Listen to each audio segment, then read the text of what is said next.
Hi everyone, welcome back to class. So last week I had you all complete midterm number 2. So I'll be grading those and we'll be getting to you pretty soon.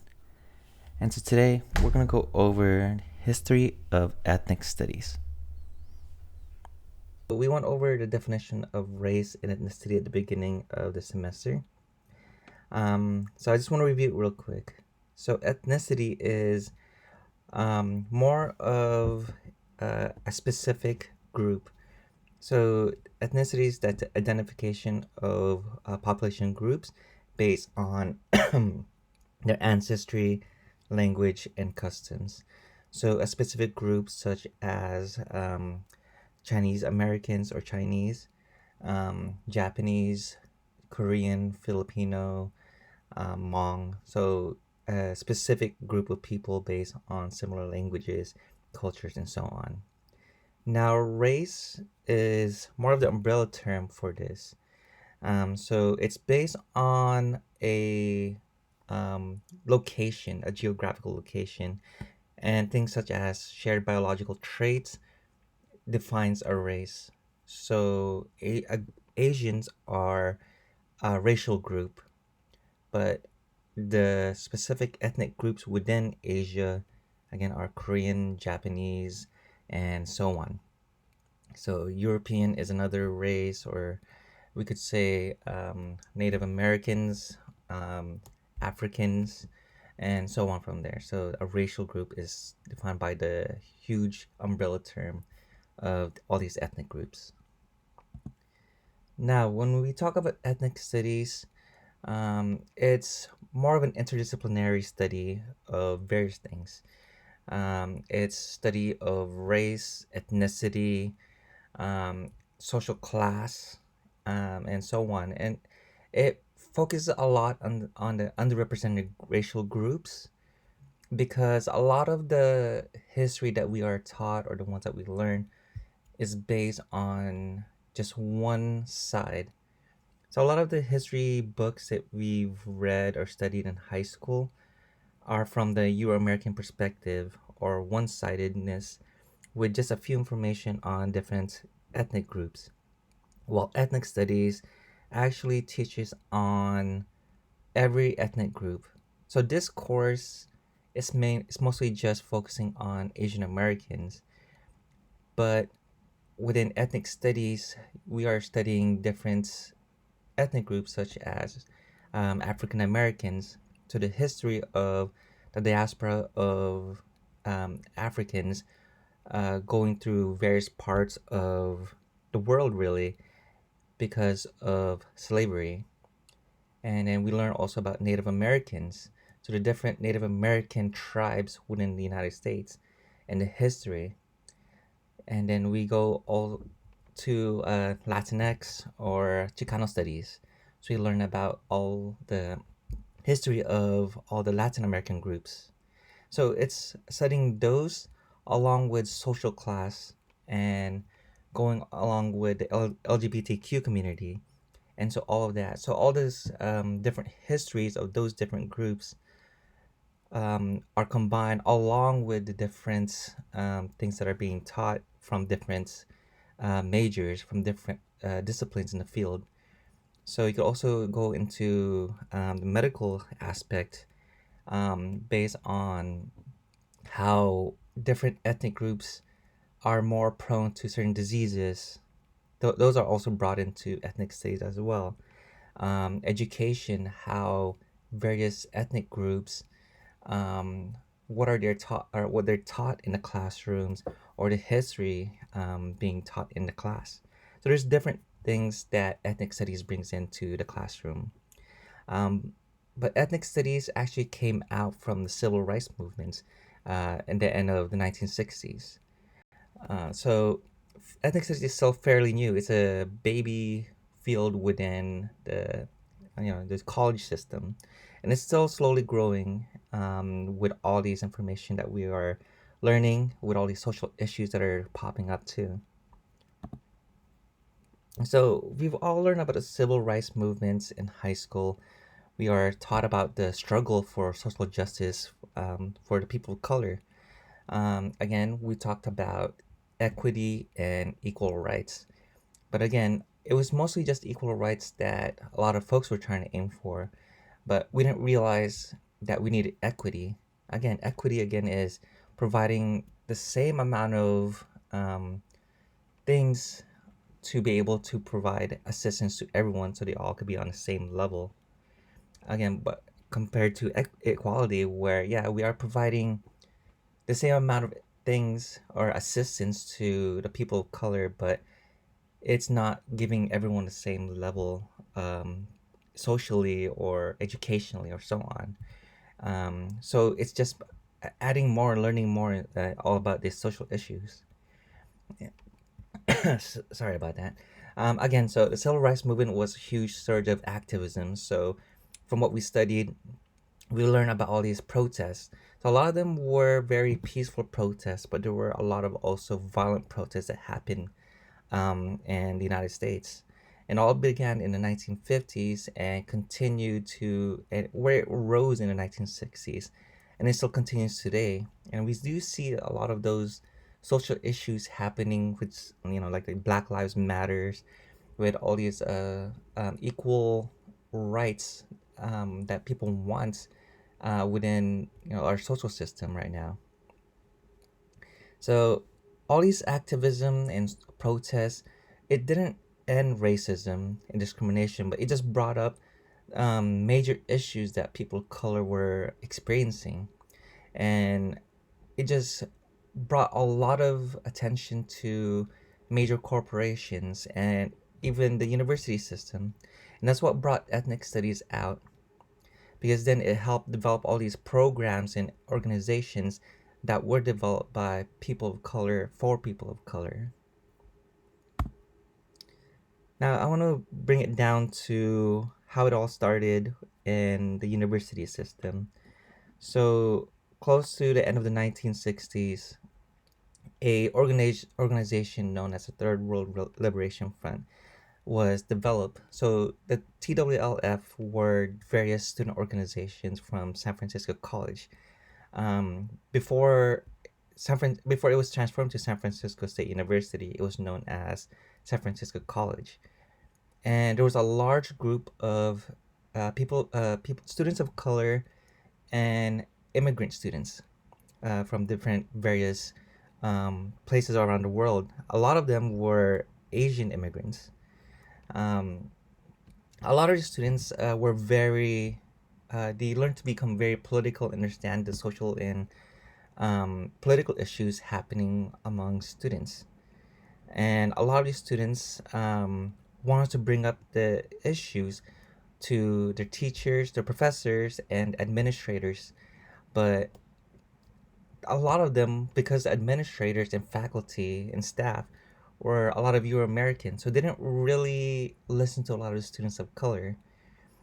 So there was a huge lack of diversity within the college, and a lot of students wanted to bring up the fact that they wanted more people of color and staff and in the administrative side, because a lot of the students of color weren't getting the proper education that they felt they needed, from one, the historical aspect, and two, from the assistance to go on into graduate school, or if those who wanted to go to medical school or in politics, they didn't get that type of assistance.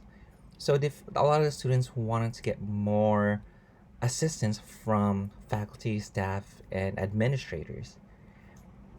And so a lot of students went out to protest, and now the protests started to go out into different universities.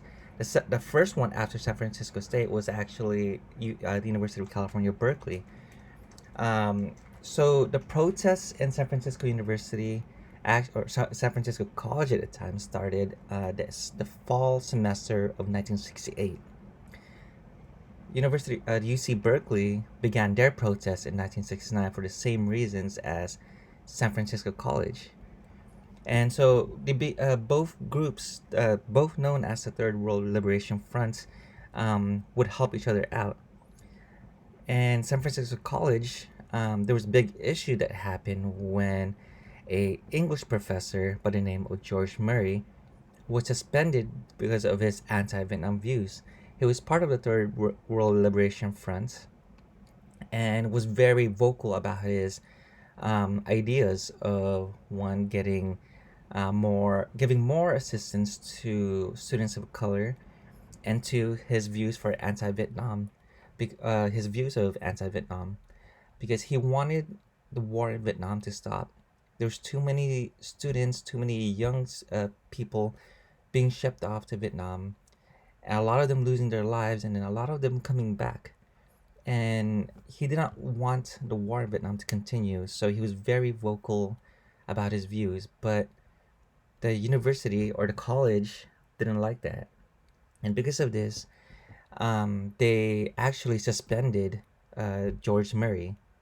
And this is where in San Francisco College, where the protests escalated even more, and a lot more students became more active and vocalizing themselves. They wanted all the students to receive equal rights, because George Murray, he was practicing his First Amendment. He wanted to explain what his views are, but because of it, he was suspended. And what led to the protests was a lot of violence. So a lot of students were doing peaceful protests. They were picketing. They were on the lawns of San Francisco College. But on the other end, the city of San Francisco brought police into the university or the college, and a lot of the students were, or a lot of the police were holding batons, and they had pepper spray. At that time, pepper spray was just something that was being experimented on, and a lot of students were pepper sprayed. They were violently attacked. They were arrested, and a lot of these students were immigrant students or first generation college students from immigrant families. So a lot of these students who did protest got arrested and were sent to jail, and their families didn't know that they were arrested, and these students would be jailed for 1 day a week, and sometimes their parents wouldn't know where they are. And of course, as immigrant families, they would be afraid of where the students are, because San Francisco College was a commuter school and is still a commuter school. And so there wasn't a lot of students who were living on campus, and they would just take public transportation or drive to school. But a lot of them would be arrested, and parents want to know where their kids are. So I just want to show a quick video on the San Francisco State protests here.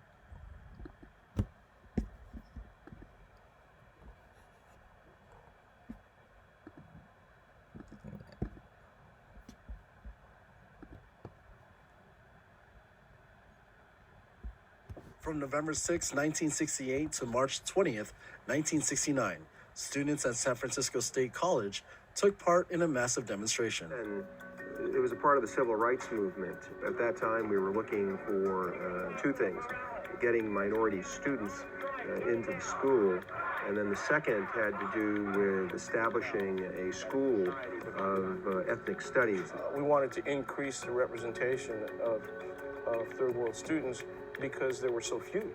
There were officially, I think, 75 Filipinos on the campus. Black, Latino, Asian, and others came together to form the Third World Liberation Front. Through this movement, the Filipino American Collegiate Endeavor was formed. The purpose of PACE was political. It was to become involved so that Filipinos in particular could be represented.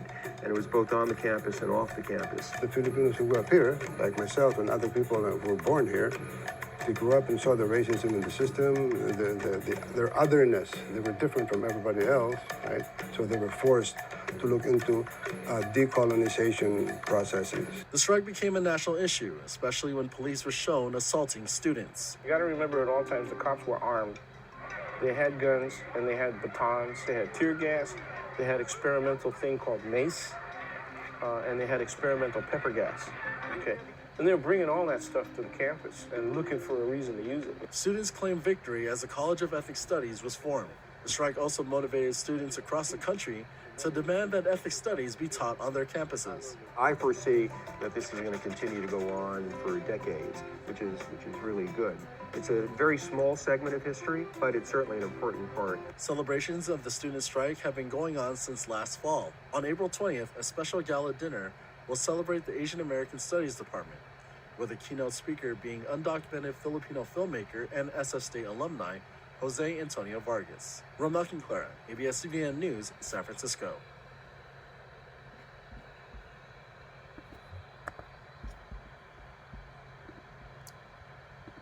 Okay.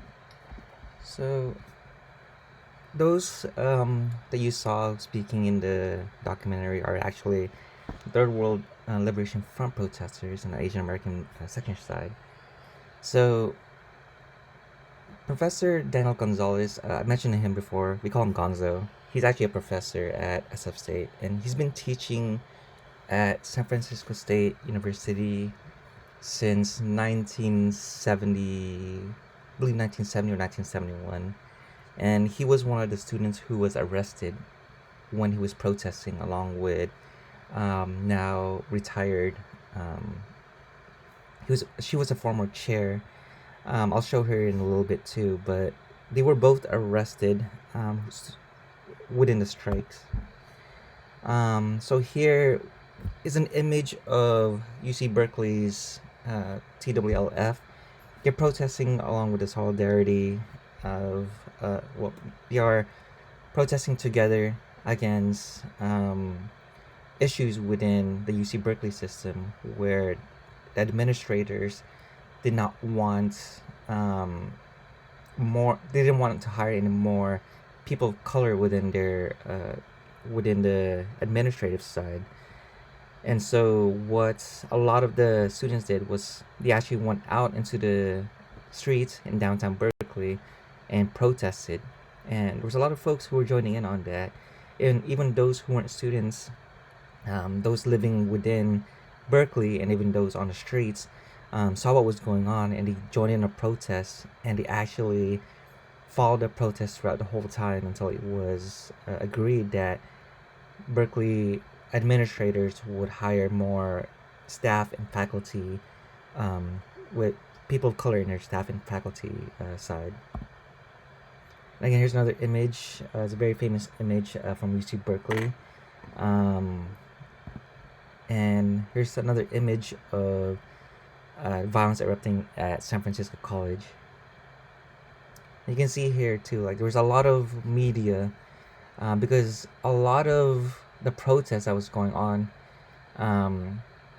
the media knew what was happening and the city knew that all your students were going to protest and not going to class. That administrators at San Francisco College actually called the police. They called the city and notified the police of the protests happening on in the lawns.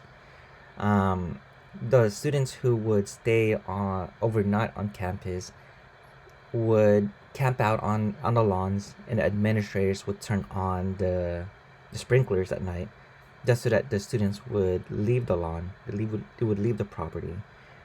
But what the students would do was they would just move to a dry area. But the following morning, when the students would wake up, they would see the police already waiting, wearing gear to attack the students, just in case anything would happen. And then here's another image down in City Hall, where students were protesting, and would be members from the community joining in. So, again, like I mentioned, there was a lot of students who come from immigrant families. A lot of them being conservative because they wanted to. Those immigrant families wanted to show how Americanized they are. They wanted to fit in. They didn't want to do anything to cause them from being deported, and that's why a lot of immigrant families were very conservative, very quiet. It was their goal to assimilate, and they didn't want to make any trouble. So that's why Asian Americans, especially immigrants, are actually seen to be obedient and they just listen to what they are told because they want to succeed in the United States. But a lot of students, the second generation, those who were born here, or 1.5 generation or first generation, didn't want to just sit back and be told what to do and not be able to succeed. So a lot of students were angered, and they went out to protest and in front of the administrative buildings. They would do it on a daily basis. They would bring, again, like you see blowhorns.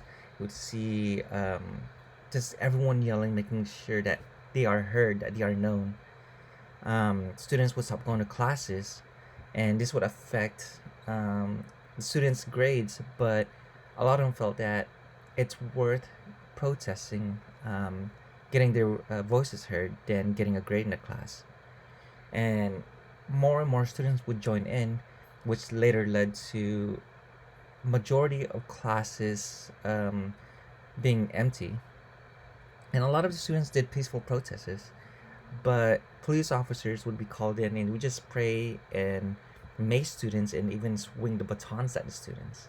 Now, this was very similar to what happened close to a decade ago at UC Davis, where some students were doing this peaceful protesting, and they were just on the ground and they were pepper sprayed. So it was very similar to that, and you can see that violence hasn't.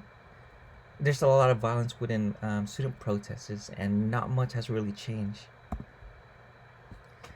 So within this protest, also, San Francisco College President Roberts resigned at this time, and he was replaced by Samuel Ichie, or S.I. Hayakawa.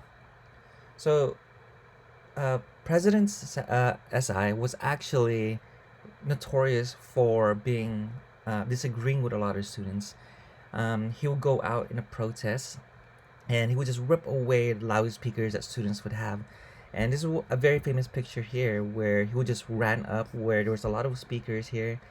Students were protesting, and you just see this little Asian guy just running to the middle where the blowhorn, or where the loudspeakers are, grabbing bags and throwing away the speakers.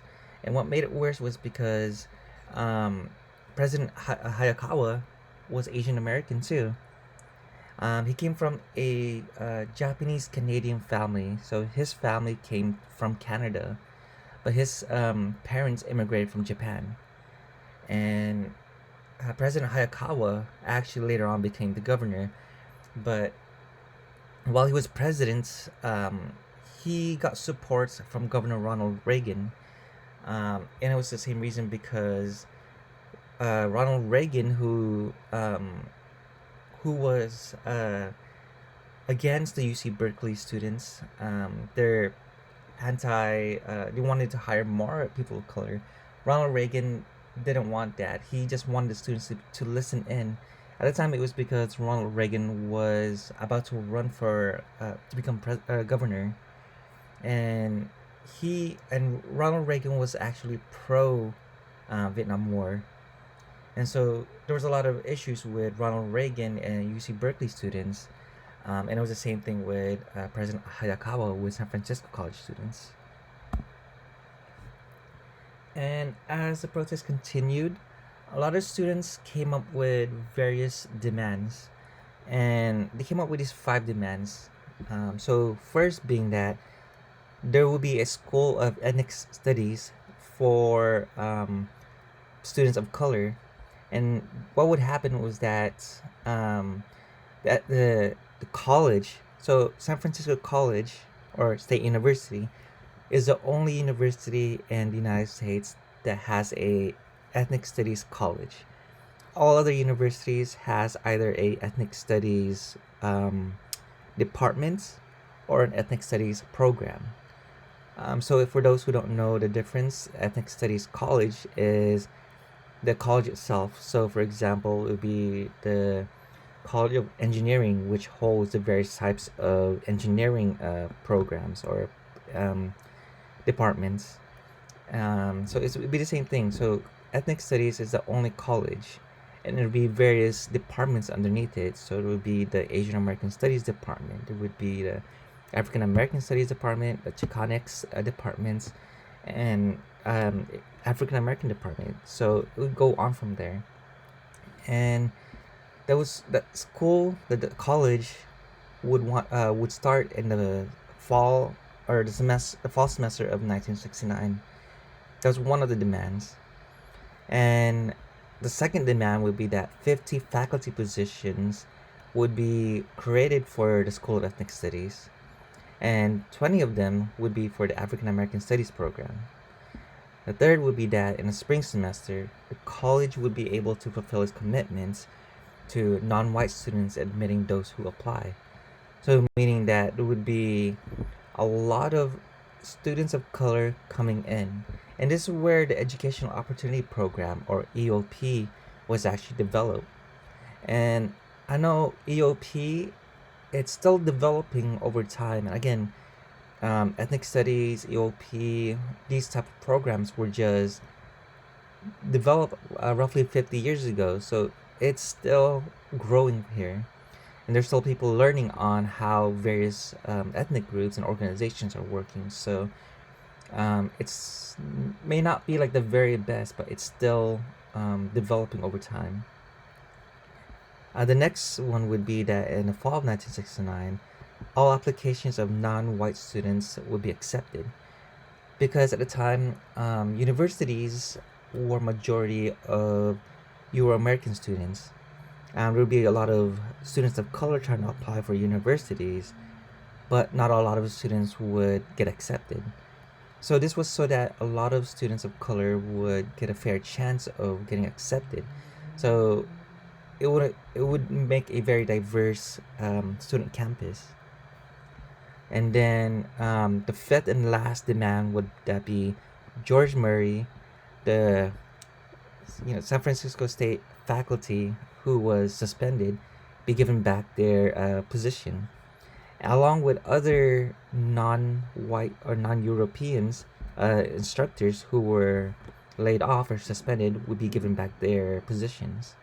So these were five of the demands that the San Francisco City College or San Francisco College students made at the time. And these demands were all listened to because all five were given to the students. There's a San Francisco State, or there's a Ethnic Studies College. There were faculty positions given to a lot of people of color, and more students were accepted into the college. Now, so throughout the years, the development of ethnic studies were developed by the various people who were hired in as follows 1969. Um, a lot of students were jailed and arrested and jailed, but friends and family members helped out the students get pay bail. Um, the protest did last for 5 months, which is the longest student protest in history.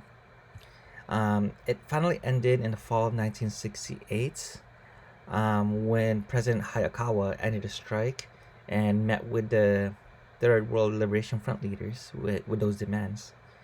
The College of Ethnic Studies then was established in the fall of 1969 with Dr. James Hirabayashi as their first dean. So, again, just want to reiterate how San Francisco's college, now university, has the only ethnic studies college in the nation. And Dr. James Hirabayashi, being the first dean, he was able to pave the way for the college itself and the various departments within the college. So Dr. Hirabayashi was actually a second generation Japanese American, otherwise known as a Nisei, and his family was interned in World War II. So this actually brought his experience, his family's experience. Um, he was able to develop various historical, um, what is it called? He was able to develop a lot of historical information, and he was able to write a lot of books um, and writings for his history classes. Now, jumping forwards, jumping southwards to Los Angeles, there was very similar things happening, but to high school, the high schools there. So in East LA, there were walkouts among high school students because a lot of the students there felt that they were not receiving the same amount of treatment as their Euro American sides. By them, what I mean the Latinx group. A lot of Mexican Americans, uh, Mexican American high school students. The classrooms in East LA schools were very overcrowded.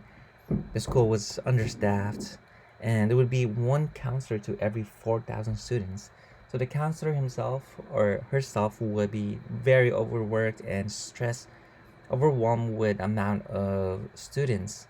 So it'd be difficult for the counselors to work one on one with the students. A lot of the teachers there would belittle their students, and the students wouldn't be able to get all the attention they needed from the instructors, especially learning from the different classes, and it would be just difficult for them to improve and learn from each class. But the schools, they would force students into just going to vocational schools or trade schools. So college was never an option. It was because it was difficult for a lot of the teachers or the counselor to provide all the assistance. On top of that, a lot of students or a lot of teachers felt that they don't need to help out a lot of these students since um, they they felt that the students weren't going to succeed.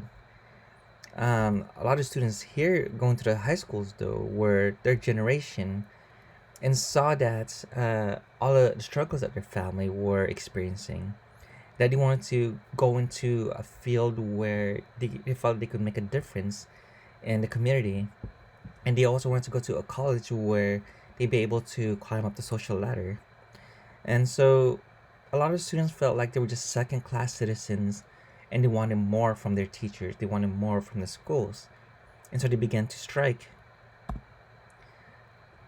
The term Chicano actually, at the time, was a derogatory word, and it's a term to describe poor and recent immigrants. But a lot of Mexican American students actually took that word and changed how what it meant to them. So they reclaimed that word and they made it into their own. And so it was when they talked about Chican X, it actually talked about those Mexican Americans who wanted to reclaim their indigenous ancestry, the culture that they've lost from Spanish and the U.S. colonization. So it was them trying to decolonize themselves and trying to reclaim their ancestry. And the a lot of the Mexican American students started to take that, and that's where the word actually started to spread throughout the United States. Although a lot of um, traditional or those who are Mexican Americans who were just recent immigrants actually don't see it that way. But the Mexican Americans who are living in the United States actually use that term and reclaim it because that's how they know of the history of the term Chicano here or Chicanx. So during the East LA walkouts, there were 7 high schools that participated in the walkouts. So between 15,000 and 20,000 students came out to protest against the whole social inequalities that's happening among the students. Um, the students who protested believe that they were exercising their constitutional rights and their freedom of speech to protest against the governments and showing that they wanted change within their school system.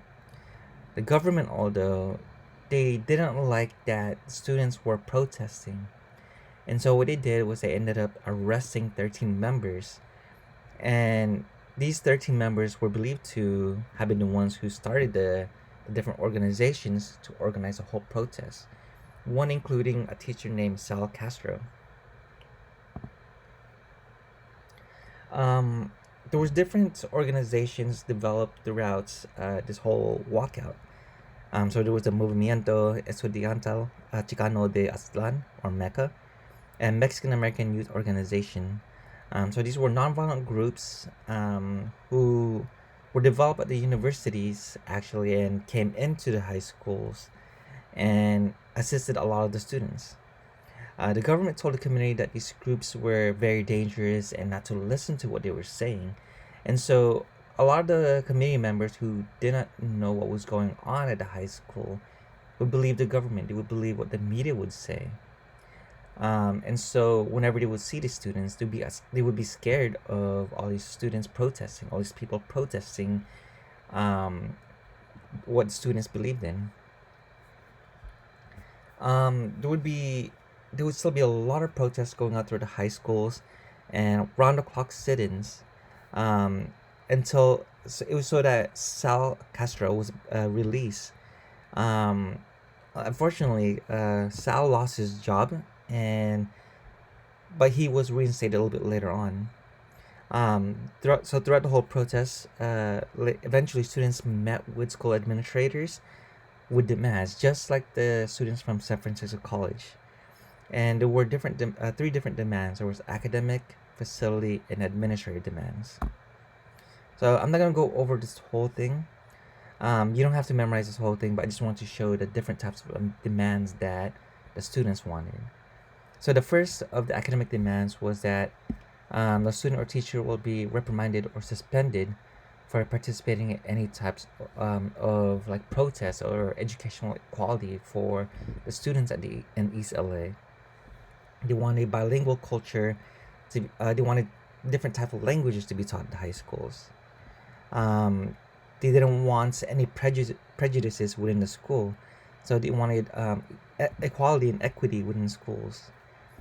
This one here is that they wanted textbooks to be developed on Chicanx and Mexican American studies. And then here they wanted administrators to hire more Chicano or Chicana administrators, and that they wanted to hire more teachers into the school system. More facilities was that they wanted more programs to be developed for all students, so they could see different and explore different types of fields. They wanted new high schools to be built. They wanted the library to expand in the high school so they could have more books and more textbooks and resources for students to do research or read so that they could become more successful. And then there was more administrative demands where schools should have a manager taking care of all maintenance throughout the school. There would be the expansion of facilities under supervision of the parent council. So it's not just a PTA, because the PTA at the time was just being ran by majority Euro Americans. So they wanted people from the community to be able to come in and voice what they believed in. And then they wanted no teacher to be dismissed, transferred, suspended because of their views. Just like Sal Castro, who was trying to help out the students protest. And then they wanted the community parents to be engaged as teacher aides, so that there would be two ways that the parents could understand and learn, and also learn what their students are learning, their children are learning in the class, and they could also voice in what they believe should be taught also. So it would be helping out. So parents and teachers would be engaged with the students' learning. So a lot of these students, these high school students from the East LA Walkout, San Francisco College, and Berkeley, they're all agents of change. And all these movement influences the university, the high schools, and all students throughout the nation. And a lot of these high school students during the East LA influence a lot of Chicano students to become activists in the community. And a lot of them did continue to help out more than just East LA. They ended up going throughout different communities different cities to help out other students, other communities who were experiencing the inequities. One of them also was Moctezuma Esparza, who was a student organizer during the high school East LA walkouts. He ended up going to UCLA and develop different types of protests. A lot of students during the East LA walkouts went on to become administrators, so they could improve educational systems. So a lot of them went into the East LA Unified School District and helped develop programs. And so a lot of these agents of change inspired a lot of peaceful student walkouts, because violence is, it doesn't really lead to anywhere, and it just getting causing more disturbance within the community. Peaceful protest takes a little bit longer, but there are things that are changed, and it just takes a little bit of time. And so a lot of so after all these difference that occurred within the community, would lead to like things such as Cesar Chavez holiday. um, i- Instead of having Columbus Day, we all know the history of Columbus. We would have Indigenous Peoples Day.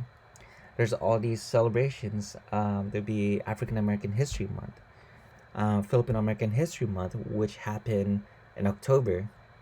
And there's a lot of various other events and celebrations because of people who sacrifice themselves to help out the community. And now we come to the question is, why do we have ethnic cities? And it's because the United States is continuously growing. And the United States is not just one ethnic group. We have a large, diverse group of people coming into the United States. And so we gotta understand culturally and socially all the different groups coming in. And we want to provide students the history of all the various ethnic groups. There are a lot of universities that provide very specific courses, such as Filipino American psychology. There's education for specific ethnic groups or social groups. So there's various types of programs, courses that are being brought out there, and it is to where we are able to understand our identity and our social standing. And because of all these people from different fields coming in from different with different knowledges, they were able to bring the research that they've done in their ethnic groups or social groups. They were able to develop ethnic cities. Again, it's interdisciplinary. It also brings a safe space for students of color and people of color to be able to discuss and dialogue about their experiences and to debate among one another about their ideas. And a lot of people, especially in the STEM field, actually don't really believe that the social sciences is important. And I've actually experienced a lot of this. Right after uh, graduation, I've actually worked in the nursing program, and I've noticed that a lot of people in the medical field don't view the social sciences as very important. You just want to get through the social science classes just because you needed the credit, but they're not really understanding the whole issue within it. There's a lot of people who do learn and want to learn from the social sciences, and they bring it into the STEM field. But unfortunately, a lot of people within the STEM field don't really take this seriously until a large issue comes into play. Um, but again, so this is kind of the reason why I don't push this class to be extremely difficult. And I want you guys to learn from this class, mostly just from the lectures and the readings, and understand and learn the whole social aspect of the United States, like where we stand, where you are, your identity. So now ethnic studies today, it's starting to increase. So the community itself has grown exponentially, and we do see a lot of folks in the community today being social activists. But you also want to know, we want everyone to know the history behind it.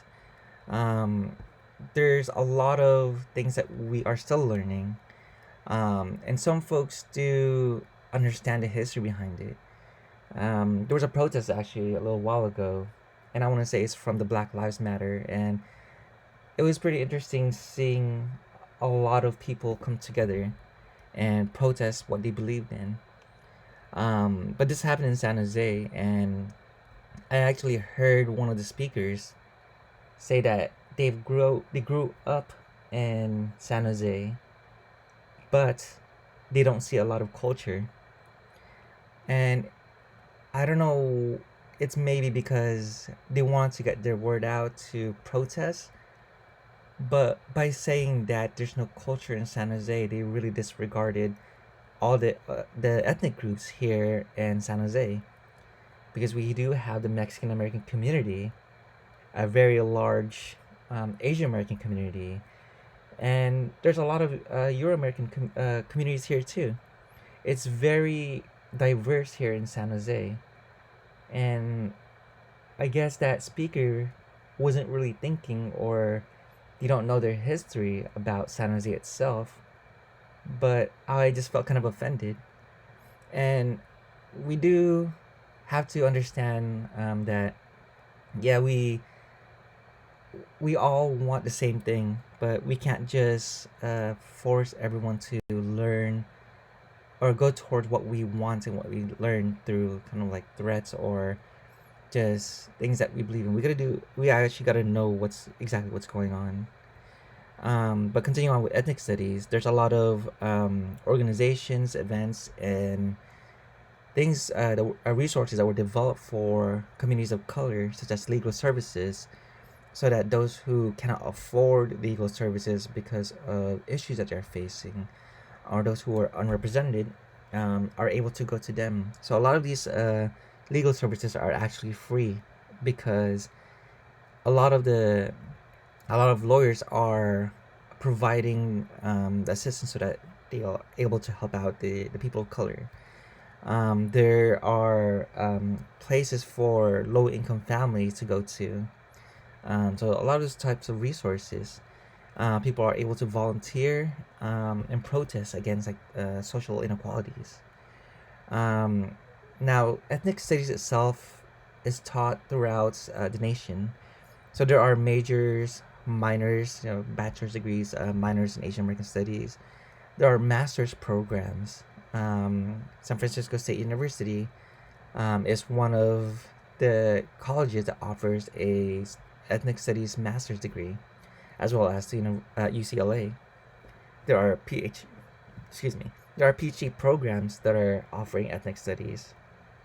But again, though, you don't need to have an ethnic studies degree to teach ethnic studies. You could have a degree from public health, and you could be able to teach and from the ethnic studies perspective of it, and so on. And one last thing is just that there was a protest, a very recent protest in 2016 at San Francisco State, where the university was about to cut San Francisco State University's Ethnic Studies college budget by more than half.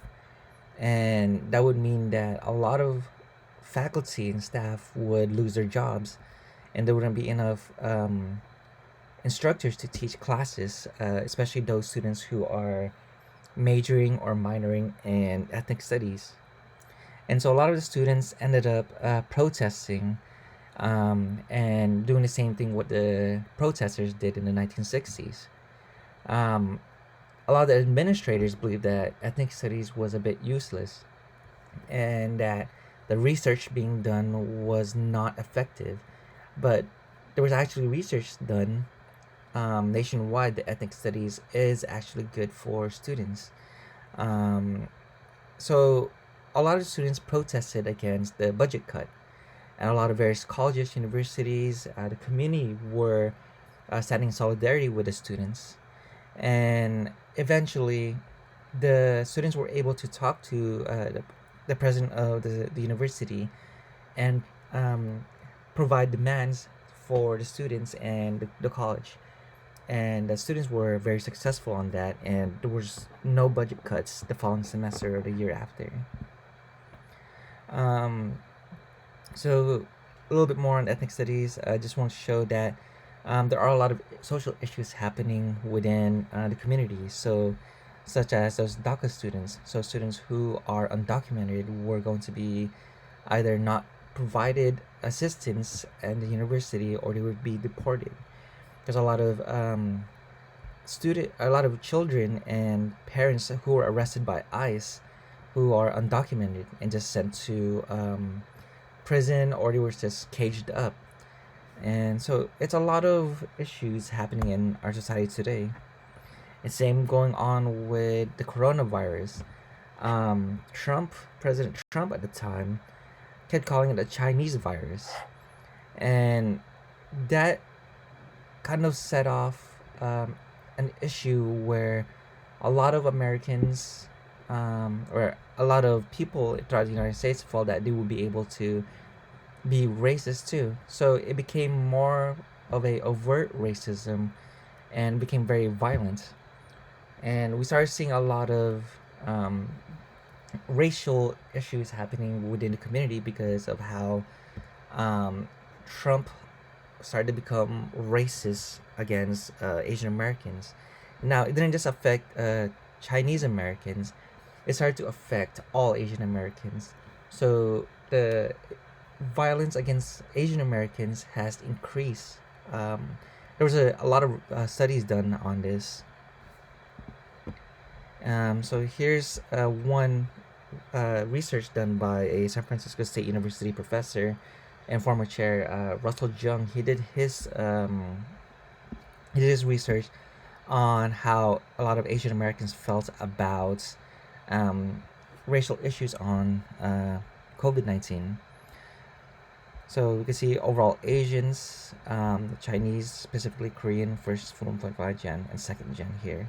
So you can just see how people have started to avoid them, how worried about racial bias has increased, how the virus has stigmatized Chinese. And again, a lot of people just didn't care if they were Chinese, as long as they were Asian, they were racialized and they would avoid Asian Americans. Same thing with Chinese Americans, and how the term Chinese virus created hostility. You can just see how high these are. Okay, so that's it for this week. For next class, please complete your weekly forum. All right, so if you have any questions, please reach out to me. Have a great day.